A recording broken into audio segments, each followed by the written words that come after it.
Hello, good morning, नमस्कार। मैं निशा Trivedi Gurukul competition classes के इस यूट्यूब चैनल पर आप सभी का हार्दिक स्वागत करती हूँ। डियर स्टूडेंट्स, कैसे हैं आप सभी? In previous classes we were doing your second chapter of history, that name was from trade to territory. In previous classes we had also discussed about Battle of Plassey. So today we will read about company officials become nawabs. तो company के अधिकारी क्या बन जाते हैं? नवाब बन जाते हैं. नवाब इंग्लिश का वर्ड है, ये हिंदी का वर्ड होता है नवाब. नवाब कोई एंग्लिसाइज कर दिया गया है, नवाब हो गया है. What did it mean to be nawabs? Nawab बनने का क्या अर्थ था? It meant of course that निसंदेह इसका अर्थ यह था that the company acquired more power and authority, कि कंपनी को अधिक अधिकार और शक्ति मिल चुकी थी. But it also meant something else, परंतु इसका इससे भी अधिक कुछ और अन्य अर्थ है. Each company servant began to have visions of living like nawabs. प्रत्येक कंपनी का कर्मचारी एक नवाब की तरह जीवन जीने का सपना देखना शुरू करने लगा था. After the battle of Plassey की लड़ाई के बाद the actual nawab of Bengal were force to give land and vast sums of money as personal gift to company officials. तो जो कंपनी के जो बंगाल के वास्तविक नवाब थे, प्लासी की लड़ाई के बाद जो बंगाल के वास्तविक नवाब थे, उन्हें अंग्रेज अधिकारी कंपनी के अधिकारियों को बहुत ज़्यादा भूमि और बहुत ज़्यादा धन गिफ्ट के रूप में कंपनी अधिकारियों को देने के लिए मजबूर कर दिया गया. Robert Clive himself amazed a Fortune in India. स्वयं रॉबर्ट क्लाइव ने भी बहुत अधिक मात्रा में धन को भारत में एकत्रित कर लिया था. He had come to Madras now Chennai from England in 1743. तो 1743 में वह इंग्लैंड से मद्रास, जिसे आज चेन्नई के नाम से जाना जाता है, आया था. At the age of 18. उस समय वो उसकी एज कितनी थी? 18 वर्ष थी. Then in 1767 he left India. परंतु जब 1767 में उसने भारत को छोड़ा, his Indian fortune was worth 401,102.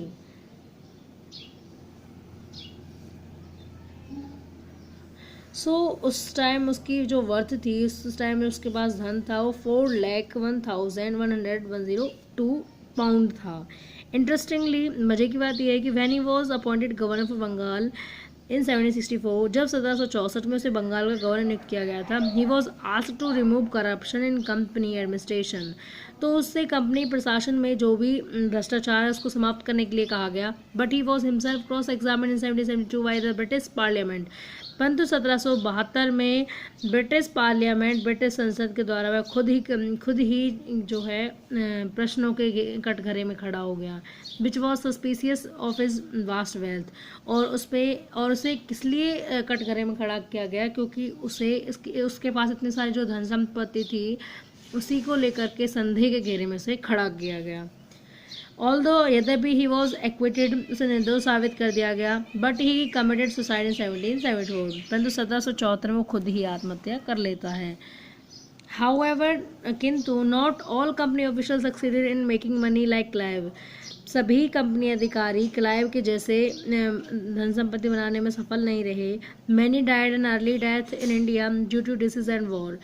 कई तो उनमें से ऐसे भी थे जो बीमारी और युद्ध के चलते भारत में ही मर चुके थे.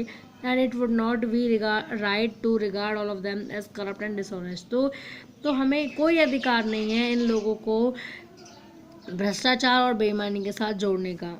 Many of them came from humble backgrounds. उनमें से कई तो ऐसे भी थे जो विनम्र पृष्ठभूमि के थे, यानी अच्छे लोग भी थे.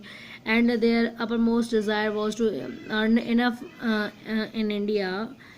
Their uppermost desire was to earn enough in India, return to Britain and lead a comfortable life. जिनका मुख्य इच्छा सिर्फ यही थी कि वो एक पर्याप्त धन जो है भारत से कमाएं और अपना देश चले जाएं ब्रिटेन, और साथ ही अपना ब्रिटेन में जाकर के आरामदायक जीवन जिएं. Those who managed to return with wealth led flashy lives and flaunted their riches. परंतु उनमें से कुछ ऐसे भी थे जो अपनी संपत्ति के जरिए आकर्षक जीवन और अपना अमीरी का दिखावा कर रहे थे. दे वर कॉल्ड नवाब्स. तो ऐसे ही अंग्रेजों को नवाब कहा गया. ठीक है. An anglicise version of the Indian word nawab. ये जो नवाब वर्ड है, हिंदी शब्द जो नवाब है उसी का आंग्लीकरण कर दिया गया है उसी का इंग्लिसाइज कर दिया गया है। They were often seen as upstarts and social climbers in British society. तो ऐसे लोगों को ब्रिटिश समाज में अहंकारी और उच्च वर्ग की ओर ढलने वाला, खुद को उच्च वर्ग की ओर ढालने वाला के रूप में देखा गया। एंड वर रिडिक्यूल्ड और made fun of in plays and cartoons, और उनको हंसी उड़ाई गई, साथ ही जो नाटक और कार्टून्स वगैरह बना करके उनका मजाक उड़ाया गया। कंपनी रूल एक्सपेंड, सब कंपनी के शासन का विस्तार हुआ। If we analyze the process of annexation of Indian states by the East India Company from 1757 to 1857, यदि हम एनालाइज करें, देखें 1757 से लेकर के 1857 कंपनी जो ईस्ट इंडिया कंपनी थी 1757 से लेकर के 1857 तक जो उसने भारतीय राज्यों को अपने कब्जे में करने की जो उसकी प्रक्रिया थी, सर्टेन की एस्पेक्ट इमर्ज। तो उससे अगर हम इस चीज़ को देखते हैं तो बहुत सारी बातें उभर करके आती हैं। The company rarely launched a direct military attack on an unknown territory। तो बहुत ही रेयर केस होते थे, बहुत ही दुर्लभ केस होते थे जब कंपनी किसी अनजाने क्षेत्र पर कब्जा करने के लिए सेना का इस्तेमाल करती थी। Instead, it used a variety of political, economic and diplomatic methods to extend its influence before annexing an Indian kingdom। तो किसी भारतीय राज्य पर अटैक करने से पहले वह उस राज्य की राजनीतिक, आर्थिक और कूटनीतिक पद्धति के जरिए, वह राजनीतिक, आर्थिक और कूटनीतिक उपाय के जरिए क्या करती थी, उस राज्य को प्रभावित करती थी। After the battle of Buxar, तो 1764 में बक्सर की बैटल के बाद, लड़ाई के बाद, the company appoints residents in Indian states. तो कंपनी ने भारतीय राज्यों में अपने कुछ आवासी नियुक्त किए, अपने रेजिडेंट नियुक्त किए। दे वर पॉलिटिकल और commercial agent and their job was to serve and further the interest of the company. ये राजनीतिक और वाणिज्यिक गुमास्ते टाइप होते थे, गुप्तचर टाइप होते थे, और इनका काम होता था, इनको कुछ जॉब दी गई थी कि वो क्या करेंगे, वो कंपनी को सपोर्ट करेंगे, कंपनी का साथ देंगे और साथ ही कंपनी के हितों को ही बढ़ाएंगे। ठीक है, उनका वो कहते हैं ना तन मन धन से सिर्फ सेवा करना, तो वही है इनका, तन मन धन से कंपनी के प्रति समर्पित रहेंगे और उनकी सेवा करेंगे। तो ये क्या थे, एक एजेंट की तरह थे, गुमास्ता कह लो या गुप्तचर कह लीजिए इन्हें। थ्रो द रेजिडेंट्स, यानी इन रेजिडेंट्स के जरिए the company officials began interfering in the internal affairs of Indian states. तो इन एजेंटों के जरिए कंपनी अधिकारियों ने जो भारतीय राज्य थे उनके आंतरिक मामलों में हस्तक्षेप करना शुरू कर दिया। They try to decide who was to be the successor to the throne.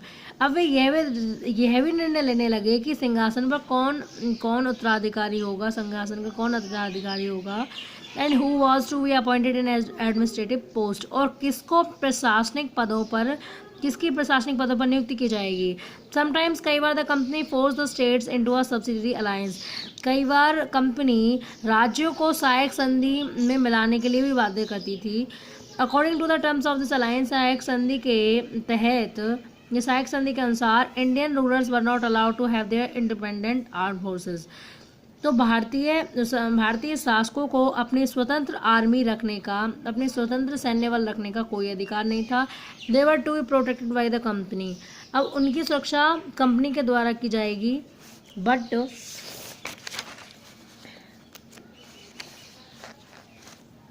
but had to pay for the subsidiary forces that the company was supposed to maintain for the purpose of this protection। परंतु इसमें ये था कि जो subsidiary forces होंगी उनका जितना भी खर्चा होगा वो राजाओं को देना होगा। यानी कि जिस राजा की हेल्प की जाएगी, जिस राजा को सब्सिडरी अलायंस में शामिल किया जाएगा, उस राजा को कंपनी की सेना का खर्चा भी उठाना होगा। ठीक है। If the Indian rulers failed to make the payment, then part of their territory was taken away as penalty। यदि भारतीय शासक उन्हें ये पेमेंट देने में असफल हो जाते हैं, तब उन्हीं के क्षेत्र का कुछ हिस्सा जुर्माने के रूप में अंग्रेजों के द्वारा ले लिया जाएगा। फॉर एग्जाम्पल, उदाहरण के लिए, when Richard Wellesley was governor general, तो 1798 से 1805 इनका टाइम पीरियड रहा है रिचर्ड वेलेस्ली का। जब वो गवर्नर जनरल थे उस दौरान, the nawab of Awadh was forced to give over half of his territory to the company 1801। तो अवध के नवाब को 1801 में अपने क्षेत्र का आधे से भी अधिक भाग कंपनी को देने के लिए मजबूर कर दिया गया। एज ही फेल टू पे फॉर द सब्सिडरी फोर्सेस, क्योंकि वो सब्सिडरी फोर्सेस सहायक सेनाओं को अदा करने में क्या थे, असफल रहे थे, यानी कि उन्हें जो है उनका खर्चा उठाने में असमर्थ रहे थे। इसीलिए Hyderabad was also force to cede territories on similar grounds, और इसी तरीके से हैदराबाद को भी मजबूर किया गया और उसे आत्मसमर्पण करने के लिए कहा गया। Now I am stopping here. Thank you so much for watching this video.